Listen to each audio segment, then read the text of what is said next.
Welcome to another installment of our playlist. The Robinson twins present The Earth is Our Spherical Home Planet. I'm Rick. And I'm Bob. In today's episode we will be looking at the idea that flight routes prove the globe. Like that. And there's the globe.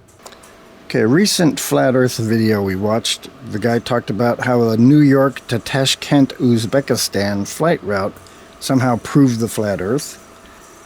So let's look at it here. Here's on the globe, here's New York.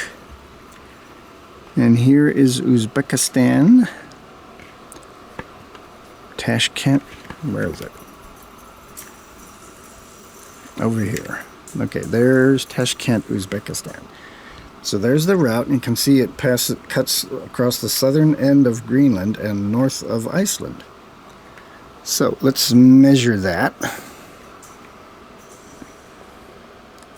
Okay, so on this ruler, on this globe, the New York to Tashkent route took 10.5 inches. And we know the scale on this is 660 miles to the inch. So we'll do the multiplication. The video we watched, the guy tried to show the New York to Tashkent by following the line of latitude, which is not the Great Circle route. He obviously did that. He was trying to go like this, which made it a lot longer. But what he was... So he was lying. The point he was trying to make is that the route made more sense, that the fact that it passed over north of Iceland made more sense on the flat Earth, because here's New York here. And Tashkent, it's kind of hard to tell in this depiction, but Tashkent, Uzbekistan is somewhere in here. And you can see that route takes it north of Iceland. Well, what we just showed on the Great Circle route on the globe is our route wound up going north of Iceland as well. And it's because this AE map is based on the globe. So, of course, in the northern hemisphere, with that being the center, it's going to pretty closely match what the globe says. So what we're finding is the azimuthal equidistant map, which this is a globe projection, and it tends to minimize distances north of the equator and exaggerate distances south of the equator. So what frequently happens is the globe distances on routes around the northern section of this map fairly closely matches what you would expect on a globe. Where it gets way wild is when you go to the southern hemisphere. So here's the flight of Uzbekistan Airways that took off from JFK Airport, New York to Tashkent, Uzbekistan. And here's the route that it took. It went over the southern end of Greenland and north of Iceland, just as we showed on the globe. The distance was 69.58, and our estimated distance on the globe with the ruler was 69.60. Wow, we did way better than I thought. Now let's look at flights in the southern hemisphere. Okay, so what we noticed on flightaware.com is that there were some planes showing coming out of Australia heading way southeasterly sort of in the direction of Antarctica. And the plane we were looking at was either starting at Sydney or Melbourne, Australia, and was headed toward Santiago, Chile. So here's Santiago. There's Melbourne, and you can see following the shortest path on the globe takes it in the direction of Antarctica. And that distance was listed as about 7,000 miles on flightaware.com under flight details. So whether it's Sydney or Melbourne, they're pretty close to the same. It's about 7,000 miles across the southern Pacific, approaching Antarctica from Sydney or Melbourne, Australia to Santiago, Chile. And that would be wildly greater distance on the AE map, where here's Melbourne or Sydney is on the east coast of Australia, and here's Santiago, Chile over here. And according to the Flat Earth map, the AE map, the most direct route would take it over the west coast of North America and across Mexico. And nowhere near Antarctica. And that's nowhere near the flight route that we observe on flightaware.com. And we'll measure the distance and show you our calculations and compare. Okay, so on this globe, the Melbourne to Santiago flight route is just about 10.5 inches. And we'll do the calculation and show you how that comes out, and then we'll do the same measurement on the AE map North Pole centric and give you the distances on that one. Here's a flight we found from Melbourne, Australia to Santiago, Chile that was on flightaware.com. Here's the map of the flight route from Melbourne to Santiago. You can see it approaches and then goes away from Antarctica, exactly like what we showed you on the globe. So using the globe, we are only off by 67 miles. Okay, we already knew the scale on the globe is 660 miles to the inch because it's printed right on it. So we had to figure out what the scale to use on the AE map would be. And we measured from the North Pole to the equator and found 4 inches. And we know that from the North Pole to the equator is 90 degrees of latitude, and there's 69 miles per degree. So we multiplied 90 degrees by 69 miles per degree, and we got 6,210 miles for 4 inches. So we divided that by 4 to get the miles per inch, and we got 1,552.5 miles to the inch. So we'll use that scale to compare the AE map to the globe. So measuring from Melbourne, Australia to Santiago, Chile on this map with this tape measure, I get about 10.5 inches. So now let's do the math and see how far that is. So it's quite a difference in measurement. The AE map gave us 16,301 miles, more than double what the flight tracker says. Our estimate on the globe came out to 6,960, so we're only off by 67 miles. The AE map measurement was off by 9,000. So in this example, the globe clearly wins. Here's another flight we found, but this time it goes from the southern hemisphere to a destination in the northern hemisphere, Cape Town, South Africa to Newark, New Jersey. Let's see how that one comes out. The east coast of South Africa. Newark, New Jersey is over here. So I'll put the string here from Cape Town to Newark, New Jersey. And you can see this route should be going almost all over land through the whole continent of Africa and then cross the Atlantic to reach Newark, New Jersey. Let's see what that looks like on the globe. Alright, so I've turned the globe sideways to make this easier for you to view, but here's Cape Town, South Africa. Here's Newark, New Jersey.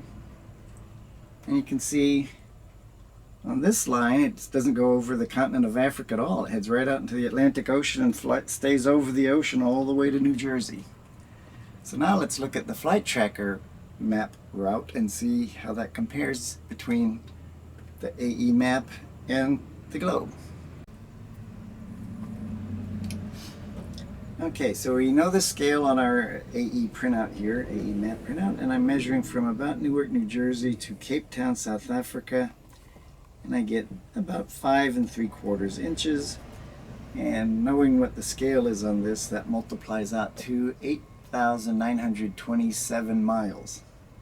So we'll see how that compares to the flight tracker numbers and the globe. Okay, I found my tape measure here, and going from Newark, New Jersey over the Atlantic Ocean the whole way to Cape Town, South Africa, and I get a distance of 12 inches on the globe. So we'll do the conversion and figure out what that is. It's on the globe it's 660 miles per inch, so that comes out to 7,920 miles. So we'll see how that compares. Well, except for slight variations due to weather, this flight route matches the globe pretty well, and the AE map doesn't come even close. So the globe wins again. Okay, another southern hemisphere flight we found that goes from the southern hemisphere to just about where the equator is from Johannesburg, South Africa to Singapore. So we'll see how that compares, the flight tracker map to the AE map versus the globe.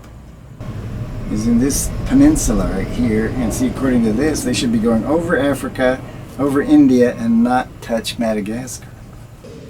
put the string here, and then Singapore's over here in the Malay Peninsula, like that there. It does cross the equator.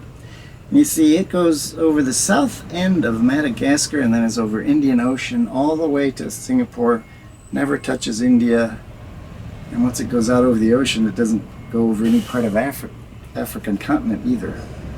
So we'll see how that compares to the flight tracker map now. Turns out we caught this flight when it was halfway to its destination, but you can see it crossed over the southern end of Madagascar, was out over the Indian Ocean, was heading toward Singapore, which is at the upper right, marked with SIN, and it would not be crossing over India at all. So the AE map loses again, and the globe wins. We'll just show the results this time. So on the AE map, we had 5.5 inches, and multiply that out, we get 8539. The flight route was actually 5384, and this AE map was off by 3,155 miles. On the globe, we got 8 inches times the 660 miles per inch. We get 5,280 miles. The flight route was 5384, so it was only off by 104. The globe wins again. So, why did the globe win in every case? Well, because the Earth really is a sphere and the globe is a scale representation of it and has all the shapes of the continents correct and the distances between any point on the Earth correct, as we've demonstrated with this flight time. And why did the AE map fail? Well, the AE map was invented or created over 500 years ago, and it's based on the globe. But when you go from a spherical Earth to a flat map, you inevitably create distortions. The AE map, azimuthal equidistant map, involves choosing a point on the sphere that you choose to be your center, and the most commonly used one is the North Pole, and then you spread out the spherical Earth in a circle around that point. Now, the advantage of the AE map is that north-south distances are accurate and match what's on the globe. But once you get further from the center, east-west distances become more and more distorted. So that's why it doesn't work in the southern hemisphere. It comes close in the northern hemisphere, but in the southern hemisphere, it's completely off. So why do people who believe in flat Earth use that map? They've been promoting it for quite a while. And actually, the godfather of flat earthism, Samuel Rowbotham, wrote a book back in the 1840s.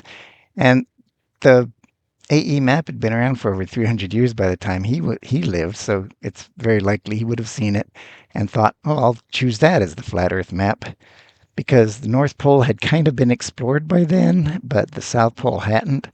So he could make a statement like, it's just a ring around the whole circular Earth, and few people had experience with Antarctica and couldn't have contradicted him. So it's just something he made up, and it was a mistake. The globe represents the Earth better than any flat map does.